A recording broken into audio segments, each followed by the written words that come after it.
Welcome to rSlash, Am I the Butthole, where an employer tries to enslave an employee. Am I the butthole for telling the principal that his punishment was dumb and taking my daughter out for a fun day instead? My daughter was in second grade. She was in class and suddenly felt like she was going to vomit, so she tried to run to the bathroom. She didn't make it and vomited in the hallway. However, she was sent to the office for running out of class without permission. The principal called me about this and I had to come in. He told me that she was being punished and was losing her privileges to go on the field trip the next week. I told him this was insane, considering that she did it because she was trying to keep from making a mess and she's 7. She made a snap judgment that I think most people would make. On top of that, they sent her to the principal instead of the nurse. He refused to change the decision, so I took my daughter out of school for the last 2 days of the week. Since she was missing the field trip, I wanted her to have as much fun as possible, so we went to an amusement park, the movies, and to paint pottery. She told her father about this during his vacation time, and he got very angry at me for undermining the principal. Am I the butthole? Down in the comments, I'm going to read this reply from Not Even Sure Lolcry. They sent a 7-year-old to the principal for puking instead of the nurse, and then doubled down when you called them out on their lunacy? Hell no, OP, you are not the butthole. Yep, I agree. OP, you get 0 out of 5 buttholes, and the principal gets 2.5 out of 5 buttholes. What a nut job. Am I the butthole for telling my husband to lose the entitled attitude and do stuff for himself? Just recently, my 31-year-old husband was promoted to assistant manager at a warehouse. We both work on the upwards of 50 hours a week. I'm a shift manager at a behavioral disorders facility. Both jobs are very hands-on and strenuous. Since his promotion, he's developed an entirely different attitude. Extremely entitled, and dare I say super rude. He's always boasting and bragging. This has been going on for 3 weeks. So some examples are as follows. On his days off, he wants the house to be radio silent. If our 4-year-old wants to play, he tells her to stick to her bedroom because he needs some peace and quiet after working so hard. If I make our daughter lunch, he'll immediately say, "Where's mine?" He asks me to grab him things at all hours of the night. He expects nightly back rubs, but if I ask, he'll scoff at me and say, "I worked all day," even if I'd worked as well. He expects me to make meals that he likes every night, regardless of whether or not me or our daughter like the meal. He also now acts like he has full say over the money because he makes more. Last night was a tip of the iceberg for me. Before this, I let a lot of stuff slide because it was a recent promotion, and hell, he's excited, so I get it. But last night around 11 p.m., I was in bed scrolling through my phone. He comes into the bedroom, lays down, and says, "Babe, you should go make me some ice cream. I want the chocolate drizzle on it, and oh, don't forget the cashews." Then he starts scrolling through his phone. I ignore it because I feel at this point that I was gonna snap. He then shook my leg and said, "Did you hear me?" So I responded with, "Yeah, I did hear you, and no, go make it yourself. You were literally just out there. Your sense of effing entitlement is way out of line. Do stuff for yourself." He became offended and instantly, like effing clockwork, said, "But I worked all effing day." So I snapped back with, "Yeah, I did too. In fact, I worked 12 hours to your 8. Like I said, do stuff for yourself." He's now saying that he's not acting entitled and that I was just taking my bad day out on him and that everything I said makes him feel unappreciated. Am I the butthole? Did I push it too far? OP, you get 0 out of 5 buttholes. This guy's power has completely gone to his head. My wife and I have a system that works out really well. Basically, whenever one of us has a big accomplishment, like a promotion at work, then we have one day to celebrate that's all about them. It's kind of like having a birthday. We go to the restaurant that they like, they order whatever they want, and we basically spend the entire time talking about how great they are and how much they've accomplished. This is a great way to support your partner, but it's worth mentioning this is just one day. Afterwards, you go straight back to an even 50-50 split. Your husband seems to think that just because he makes more, he's contributing more to the relationship. OP, you really need to nip this behavior in the bud, or it's probably going to get much, much worse. I think I'll give your husband 2 out of 5 buttholes because while I can definitely understand where his ego is coming from, that doesn't make it justifiable. Am I the butthole for not allowing my disabled neighbor to park in my driveway and getting her car towed despite the previous owner allowing it? I bought a house a few months ago and moved in last month. The previous owner was a friendly old man that could no longer live alone, so he decided to sell and move in with his daughter. Just to be clear, I put the word disabled in the title in quotation marks because the lady in question is just really overweight, and I'm not sure if that counts as disabled. Now, apparently, the previous house owner had been allowing his disabled neighbor lady to use his driveway, largely because street parking is extremely limited, and what little street parking there is pretty much instantly occupied. What I'm saying is, unless you have a driveway, you end up having to park a good 5-minute walk away, and that's the best case scenario. Obviously, I was unaware of this, so I was surprised to see a large SUV parked in my driveway when I moved in. I ended up having to knock on several doors asking whose car it was because the movers couldn't stand still on the busy road for too long. I figured out it was a neighbor's car, so after a good 10 minutes of knocking, an extremely angry, enormous lady opened the door. I told her to move the car, and she immediately started arguing that the neighbor said it was fine. I told her that he moved out and I moved in, and no, it's not fine, and to move it because the movers need to unload my stuff. She begrudgingly did, and I ended up seeing her walking back half an hour later completely wet with sweat. Now, a few days later I went back to work, and lo and behold, the SUV is parked in my driveway again. I go over there, again spend 20 minutes knocking on the door before the lady opens the door, again visibly angry. I tell her to move her car, my driveway is not public parking. She protests, saying that her ankles can't take walking the distance and claims that I can easily walk. I tell her that while that might be true, it's my freaking driveway and I want to park there myself. Again, she moves her car, and again, I spot her half an hour later, drenched in sweat, making her way home. Well, it happened again a week ago, and this time she wouldn't open her door. I got tired of it and had her SUV towed.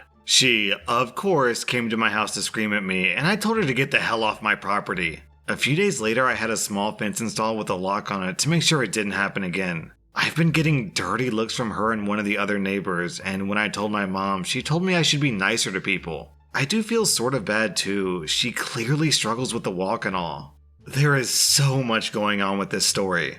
First of all, if she wants to use your driveway, then there's already a concept for that. It's called rent. She can pay you for the privilege of parking in your driveway. Secondly, if she's disabled, she can go through the proper channels to get a disabled parking space right in front of her home. And third, there are people down in the comments saying that OP shouldn't just assume that she's not really disabled. That, in fact, maybe she's overweight because she's disabled and can't exercise much. None of these posts are talking about the fact that this lady just assumed that OP wasn't disabled. I mean, yeah, OP says that he's not disabled in the post, but the neighbor didn't know that. So, OP, I'm giving you 0 out of 5 buttholes. You did absolutely nothing wrong. Am I the butthole for walking out after a boss tried to refuse to accept my resignation? I had a boss who was a real turd. He labored under the delusion that he was an excellent boss and couldn't put together that his behavior and the sucky pay was why he had such a hard time keeping employees. He also thought it was acceptable to call his female employees hun, sweetie, and sugar. He was a condescending butt wipe who consistently passed over more qualified women for promotions in favor of promoting less qualified men. I had to stay until I could find a better job because I enjoy eating and couldn't afford to leave unless I had something else. I got an interview with a competitor who hired me on making more than I made with him. I turned in my 2 weeks and he said, "Oh, sweetie, you know you can't leave." I said I absolutely am leaving. He got the smuggest look on his face and said, "Well, I'm not accepting this, sugar. Guess you're here to stay." I got so furious and decided that was it.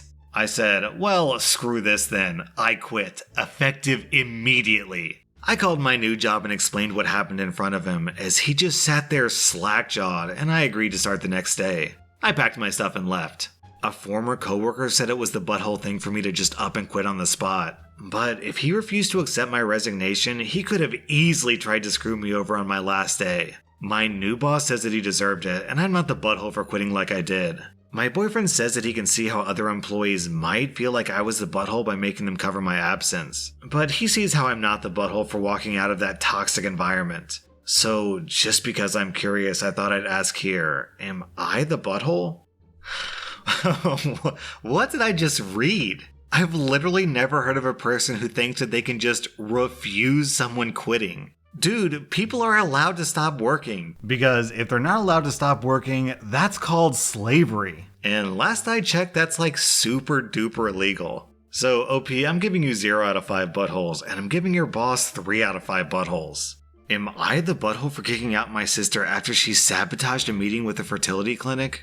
I'm a 29-year-old female, and 8 years ago, my 32-year-old sister got pregnant. The father wasn't involved, and my sister didn't want the baby, but she also couldn't bring herself to terminate or to adopt out to strangers. She approached me and my now ex-husband and asked if we would be willing to adopt her child, Lucy. We weren't sure, as we were concerned this would lead to issues down the line, but my sister insisted that it wouldn't, so we ultimately agreed.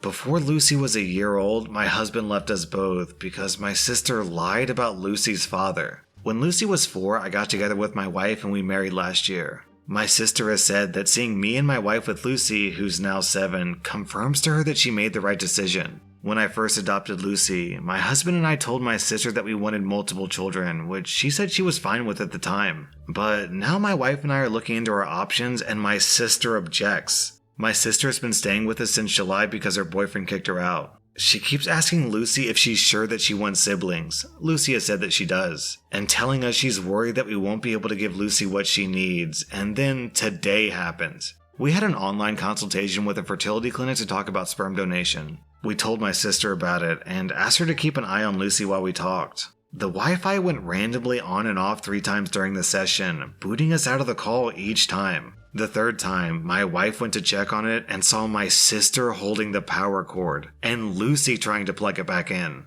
Lucy saw my wife and said, "Auntie keeps turning the Wi-Fi off." My wife plugged it back in, but we could no longer get back into the session, and we got an email from the doctor saying that if the Wi-Fi is going to be this bad, then maybe we should try a more local clinic as we can't do online consultations. When we confronted my sister, she admitted that she wants Lucy to be an only child, so she has 100% of our undivided attention. And then said in a sarcastic tone, "Forgive me for only wanting what's best for my daughter." To which we responded that Lucy isn't her daughter.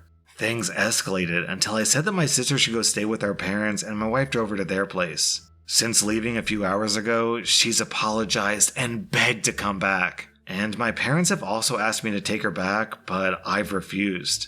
They've called me a butthole for kicking my own sister out after one argument because now she's unable to get to work. She has no car and it's too far to walk. And she's back in her childhood room while at our place, and she has a studio to herself behind the house. Am I the butthole? Down in the comments, someone asked why the identity of Lucy's father mattered to OP's ex-husband, and the resulting story adds a lot of relevant context. The story's kind of long and convoluted, so I'm just going to sum it up here. OP's ex-husband worked at a family business which his grandparents owned. His grandparents were extremely opposed to adoption, so the only way that he was willing to adopt the kid is if he told his grandparents that it was actually his kid. So he asked OP's sister if the baby would look like him, and she said of course it would. The father actually looks like him, and since he's married to her sister, the genes should be pretty similar. But when the baby came out, it turns out that the dad was actually Puerto Rican with brown eyes and olive skin. So after months of OP's husband telling his grandparents that he was about to have a kid, the baby pops out with a completely different racial skin tone. So now everyone in his family thinks that OP cheated on him. So you could actually make the argument that OP's sister also broke up OP's marriage. Considering this extra very important context, I'm giving you 0 out of 5 buttholes, OP. Your sister, however, is a real piece of work. She literally sabotaged your family not once, but twice. First by lying to your husband and making it look like you cheated on him, and secondly by interfering with your chances to have a new child. Her behavior is completely inexcusable, especially with calling Lucy her daughter. She gave up that right the second she gave her over to you for adoption. I'm giving your sister 4.5 out of 5 buttholes for being a manipulative, selfish jerk. That was rSlash AmITheButthole, and if you like this content, then check out my podcast where I publish the exact same episodes. Also hit that subscribe button because I put out new Reddit videos every single day.